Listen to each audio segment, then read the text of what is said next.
Hi friends, ഇന്നലെ ഞാൻ അമ്മയുടെ വീട് വരെ ഒന്ന് പോയിരുന്നു. നൊസ്റ്റാൾജി കാര്യങ്ങളൊന്നും കൂടി ഒന്ന് അയവിറക്കാം എന്നുള്ള ഉദ്ദേശം കൂടി ഉണ്ടായിരുന്നു. അവിടെ ചെന്നപ്പോഴാണ് ചാമ്പക്കകൾ കുറേ വീണ് കിടക്കുന്നത് കാണുന്നത്. ചാമ്പമരത്തിൽ അത്യാവശ്യം ഈ തവണ ചാമ്പക്ക ഉണ്ടായിട്ടുണ്ട്. അത്യാവശ്യം വീട്ടിൽ കൊണ്ടുവരാനുള്ള ചാമ്പക്കയൊക്കെ ഞാൻ സ്റ്റോർ ചെയ്ത് വെച്ചു. അതിനുശേഷം വീണ്ടും മുകളിലേക്ക് നോക്കിയപ്പോൾ കുറേ ചാമ്പക്ക വീണ്ടും കിടക്കുന്നുണ്ട്. അത് കഴിഞ്ഞ് നേരെ പോന്നപ്പോഴാണ് നമ്മുടെ പഴയ തൊഴുത്ത് കാണുന്നത്. തൊഴുത്തിലേക്ക് കയറാനുള്ള എൻട്രൻസ് ആണ് ഈ കാണുന്നത്. ഒരു ചെറിയൊരു വാതിലുണ്ട്.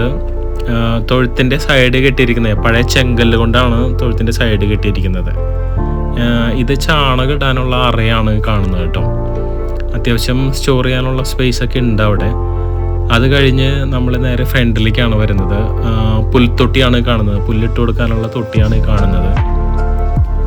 അതിൻ്റെ ഓടുകൾ മാറ്റിയത് കുറച്ച് സെൻട്രലായിട്ട് ഇരിക്കുന്നുണ്ട്. അങ്ങനെ വീണ്ടും നമ്മൾ എൻട്രൻസിലേക്ക് വരികയാണ്. എൻട്രൻസിൽ നിന്ന് അകത്തേക്ക് കയറാനായിട്ട് മനസ്സ് ഇങ്ങനെ ആഗ്രഹിക്കുന്നുണ്ട്. പക്ഷേ അകത്തേക്ക് കയറണ്ടെന്ന് വിചാരിച്ചു. വല്ല മൂർക്കം പാമ്പ് എന്തെങ്കിലും ഉണ്ടെങ്കിൽ പിന്നെ അത് ബുദ്ധിമുട്ടാവുമല്ലോ എന്ന് വിചാരിച്ചിട്ട് പിന്നെ അകത്തേക്ക് കയറിയില്ല.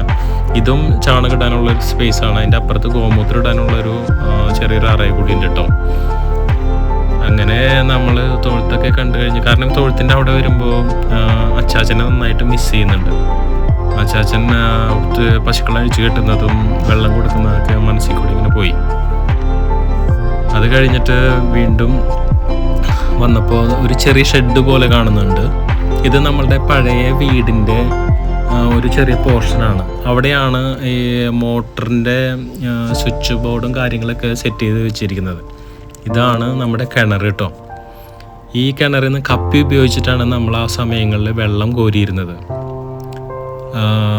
നമ്മുടെ കളിയൊക്കെ കഴിഞ്ഞ് വന്നിട്ട് ഈ വെള്ളം കുടിക്കുമ്പോൾ പ്യൂർ വാട്ടർ എന്ന് വെച്ച് കഴിഞ്ഞാൽ ഇത്രയും ചെറിയൊരു മധുരിപ്പും കൂടി ഉണ്ടാവും നമ്മളുടെ വെള്ളത്തിന്. അങ്ങനെ കിണറ്റിലെ കാഴ്ചകളൊക്കെ കണ്ട് പറമ്പിലേക്ക് നടന്നപ്പോഴാണ് അമ്മയുടെ ഇൻസ്ട്രക്ഷൻ പ്രകാരം ഇടിച്ചക്ക പൊട്ടിക്കാനുള്ള ഭഗീരഥ പ്രയത്നത്തിലാണ്. അങ്ങനെ തോട്ടിയൊക്കെ ഇട്ട് വലിച്ച് കൊണ്ടുവന്നോണ് കറക്റ്റായിട്ട്. ഓക്കെ, ഇപ്പോൾ പോരും, ദേ പോന്നു, ദേ വന്നോണ്ടിരിക്കണ്. ഇപ്പം തന്നെ വീടായിരിക്കും കേട്ടോ.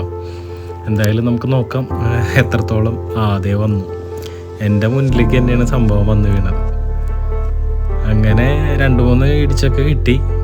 അത് കഴിഞ്ഞ് വന്നപ്പോഴാണ് ഇത് നമ്മളുടെ പഴയ ചാർത്ത് എന്ന് ഉദ്ദേശിക്കുന്നത് പഴയ വിറകുകളും കാര്യങ്ങളൊക്കെ സ്റ്റോർ ചെയ്തിരുന്ന സ്ഥലത്തിനെയാണ് ചാർത്ത് എന്ന് പറയുന്നത്.